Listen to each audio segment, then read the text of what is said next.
A few years back, my old hiking buddy and I decided to reunite and tackle one of the scrambles on the Heart Mountain Horseshoe Trail in Alberta. It had been a while since we had ventured into the great outdoors together, and unfortunately, we quickly realized that we weren't as fit as we used to be. After hitting the proverbial wall fairly early on, we made the decision to stick to some of the easier trails, offering encouragement to fellow climbers we passed along the way. After a few hours of walking, we settled down for lunch, savoring the serenity of the wilderness. With daylight still on our side, we opted to head back, hoping to relish the experience without overexerting ourselves. Little did we know that the day would take a turn for the surreal and heartbreaking. As we meandered our way back, the tranquility of the surroundings was shattered by an unexpected discovery. I spotted a lone climbing shoe in the creek and, thinking it belonged to someone who had faced a minor mishap, picked it up to show my buddy. However, when I looked over at him, his complexion had drained, and his eyes were fixed further downstream. Intrigued and slightly unnerved, I scrambled down to get a closer look. What unfolded before our eyes was a scene of unimaginable horror. Two hikers lay lifeless in the shallow water, their rope and harnesses still attached. The twisted and broken state of their bodies left no room for doubt, they had met a tragic end. What struck me even harder was the realization that just hours before, we had witnessed the same couple reveling in the joy of climbing. Their laughter and calls echoed in my mind, making the juxtaposition of their earlier vitality with their lifeless forms utterly surreal. It dawned on me that their fatal fall had likely occurred while we were blissfully enjoying our lunch only a few hundred meters away. The nagging question lingered in my mind: why didn't they scream? How could they face such a fate in silence? Was it unconsciousness or a silent acceptance that had gripped them in those final moments? Caught in the grip of this disturbing revelation, I spotted a young family approaching from behind. Swiftly composing myself, I approached the father, wearing a grave expression that conveyed the urgency of the situation. I invited him to walk up the trail with me, ensuring his family stayed back to shield them from the impending shock. As we neared the bodies, the father's expression shifted from confusion to horror. Without uttering a word, he understood the gravity of the situation. He promised to inform the rangers on his way down, sparing his family from witnessing the grim scene. Left alone with my hiking buddy, we awaited the arrival of the authorities. Minutes later, the distant hum of an ATV grew louder, and a ranger appeared on the scene. Equipped with a powerful radio, he swiftly called in the necessary support. Grateful for our assistance, the ranger permitted us to leave, acknowledging the toll the experience had taken on us. In the aftermath, I found myself haunted by thoughts of what could have been. Could we have made a difference if we had been in a different spot at the right time? Would our experience have allowed us to spot warning signs and intervene before tragedy struck? My buddy, however, offered a stark perspective. Dwelling on such thoughts could drive us to the brink of a nervous breakdown. The haunting images of that day lingered, casting a long shadow over our hiking adventures. We took a prolonged break, letting time heal the wounds inflicted by the memories of Heart Mountain. When we eventually returned to the trails last year, we deliberately chose different paths, leaving behind the haunting echoes of a fateful day etched into the rugged terrain.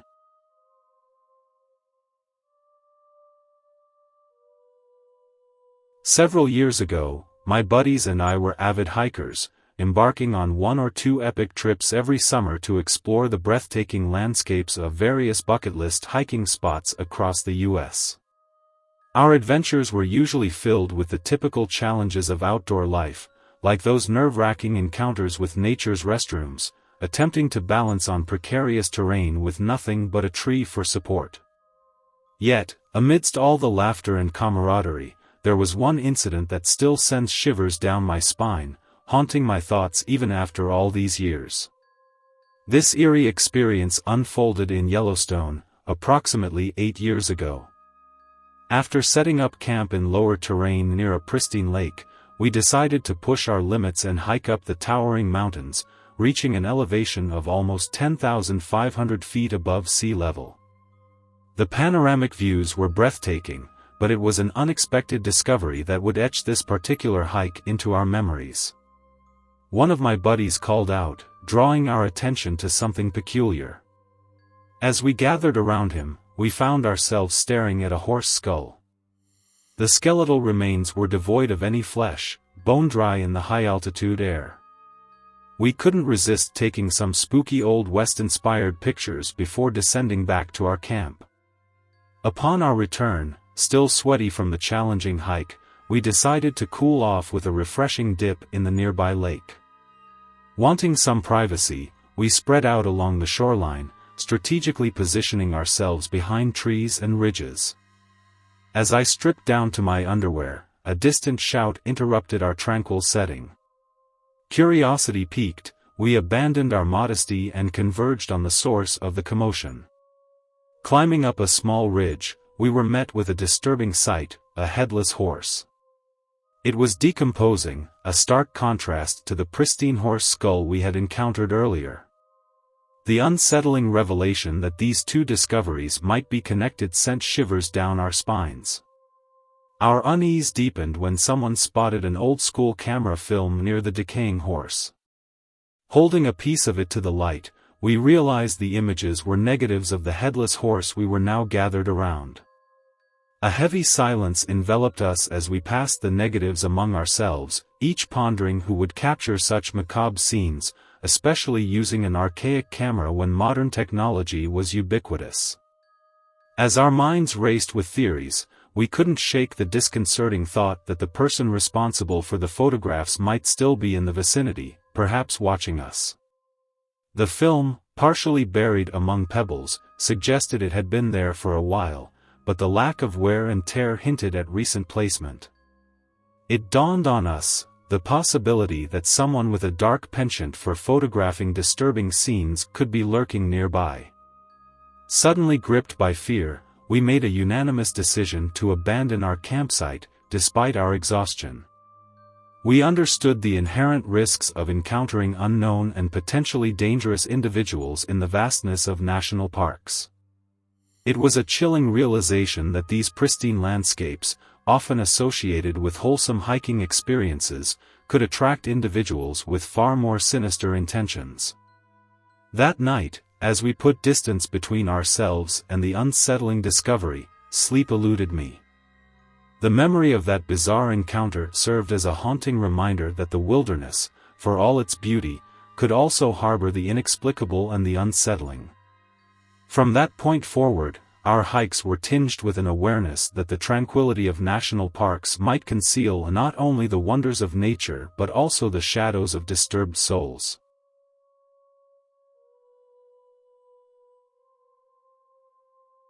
On November 22, 1946, in the vibrant city of Atlanta, Georgia, I, George Mitchell Hayes, entered this world. Growing up, life took unexpected turns that led me to a position of immense responsibility in the U.S. Army by the age of 18. Assigned to a Davy Crockett platoon, a covert experimental unit equipped with the smallest and lightest nuclear weapon in the U.S. military's arsenal, my comrades and I were entrusted with a formidable task. The Davy Crockett missile, with its maximum range just over a mile, positioned us on the front lines in West Germany. Our mission, to form an impenetrable perimeter, ready to unleash nuclear devastation upon the orders of the U.S. President. The mental stability of Davy Crockett platoon members was paramount, and we underwent rigorous psychological screening. How did I, Gary Michael Hilton, find myself among this elite group at the tender age of 18? My tumultuous journey began at 13 when resentment for my stepfather, Niles Devereux, erupted violently. Convinced he was trying to take my mother away, I shot him with a small-caliber pistol. Astonishingly, Niles chose not to press charges, granting me a second chance after a brief stint in a mental hospital. However, my violent tendencies persisted, leading to a diagnosis of schizophrenia at 21, and confinement to a mental hospital. Despite this, the Army granted me an honorable discharge, erasing any record of my mental health struggles. Returning to civilian life proved challenging. Struggling to build relationships and hold down a job, I roamed the southern states for 2 decades. After failed marriages, I returned to Atlanta at 54, working as a roofer. Despite the dissatisfaction that lingered, my solace lay in the outdoors. With my trusty dog Dandy, I frequented Pisgah National Forest in North Carolina, where fate took a dark turn in 2007. Encountering Irene and John Bryant, 2 senior citizens, marked the beginning of a sinister chapter. They disappeared during a hike on October 20, 2007, and my actions led to their tragic demise. Moving on to Florida's Apalachicola National Forest, I crossed paths with Cheryl Dunlap, a 46-year-old nurse. Her life ended in brutality, her body discovered on December 15, 2007, bearing horrifying wounds. Returning to Georgia for New Year's Day, Blood Mountain witnessed my encounter with Meredith Emerson, a 24-year-old hiker. Despite her resistance, my overpowering presence prevailed, leading to her abduction. Witnesses alerted the authorities, and a former employer's tip narrowed the search. On January 4, 2008, I was apprehended, confessing to my crimes and leading police to Meredith's shallow grave. In Georgia, I faced a life sentence without parole, avoiding the death penalty. However, in Florida, where the legal system sought justice for Cheryl Dunlap, the death penalty loomed. A journalist uncovered aspects of my past, exploring whether my deeds were a result of innate evil or twisted life experiences. In February 2011, I was convicted and sentenced to death. Yet, in a twist of fate, Justice Sonia Sotomayor declared Florida's death sentence fast-track unconstitutional in January 2016. All executions, including mine, were put on hold, leaving me in a limbo of uncertainty. As the Florida legislature contemplates a new law, I, George Mitchell Hayes, sit in the shadows, pondering the twists of destiny, much like Meredith did during her captive days on Blood Mountain.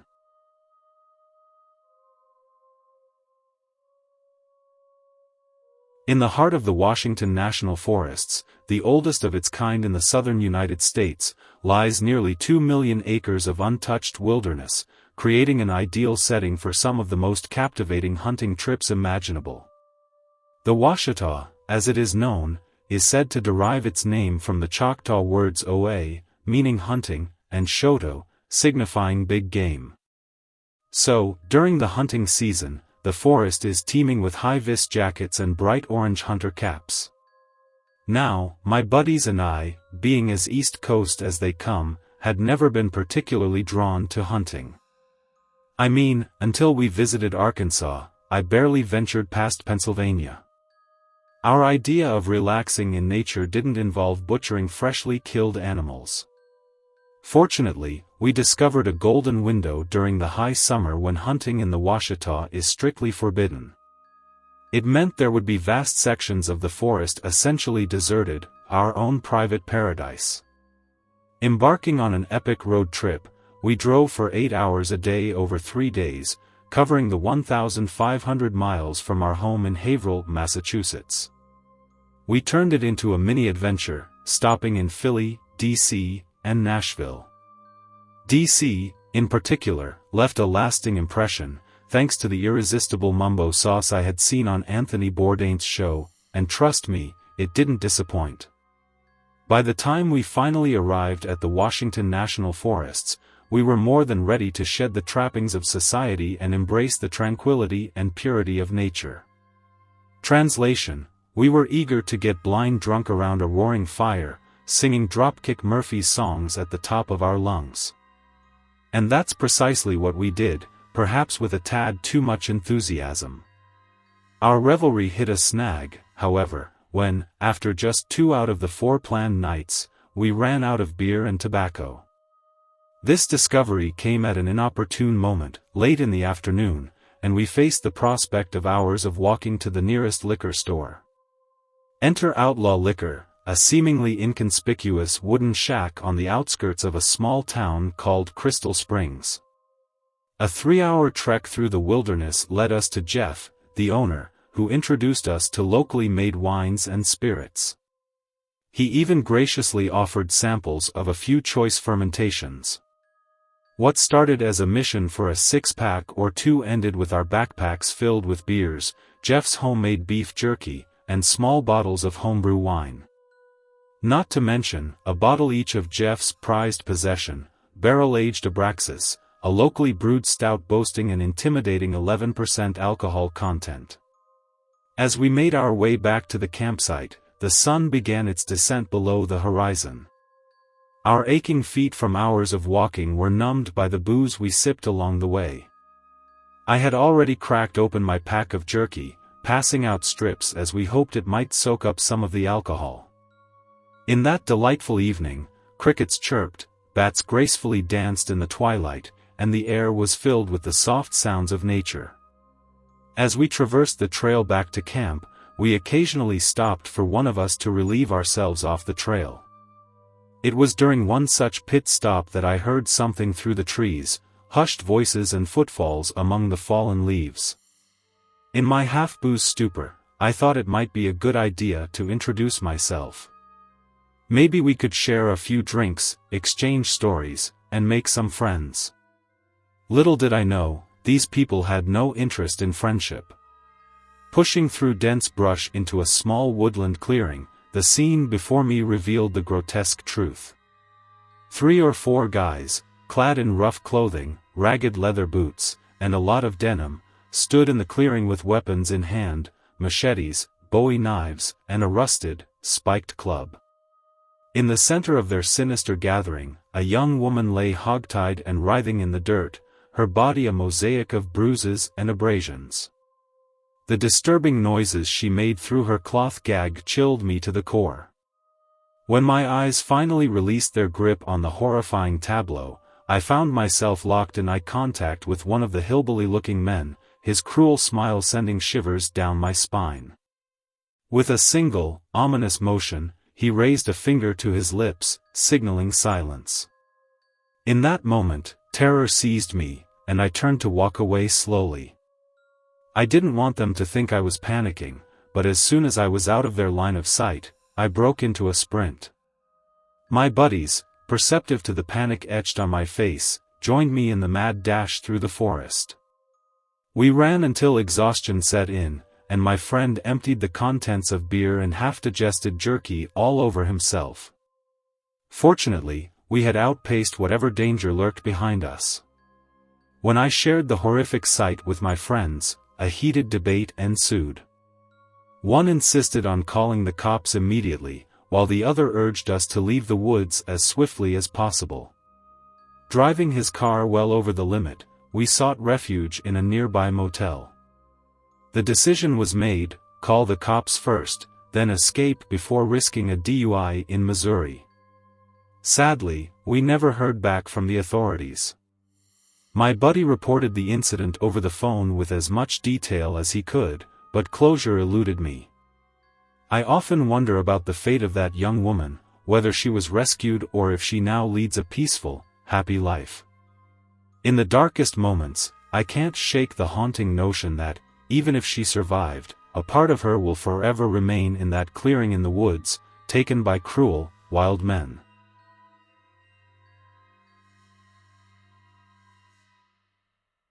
In the early months of 2014, an audacious idea sprouted among a few close friends and me, a charity initiative that transcended the ordinary. We tossed around conventional notions like shaving our heads, running marathons, or orchestrating community picnics, but nothing seemed to ignite the spark we sought.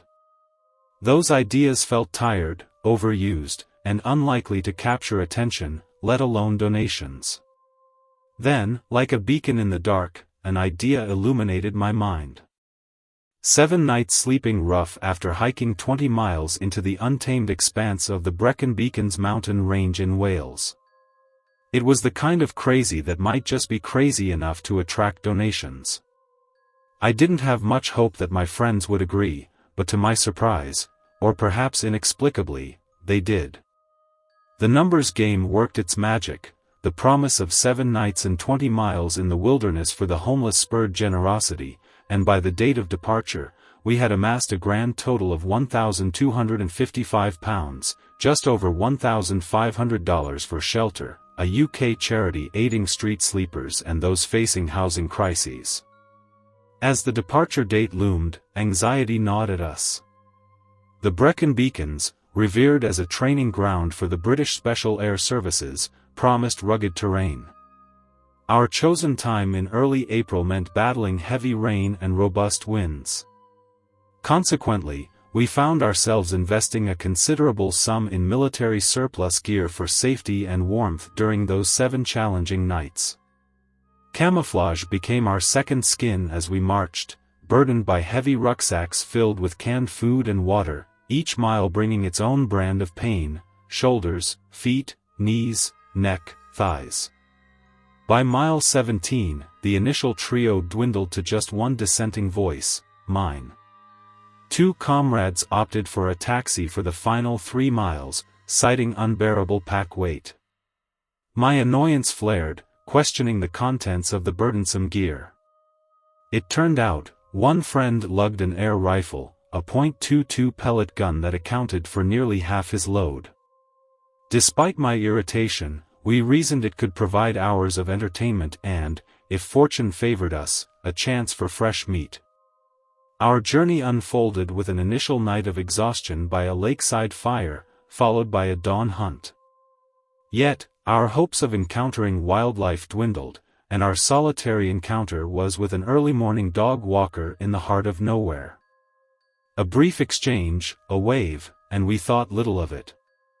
Little did we know, this chance meeting would soon trigger an unexpected turn of events.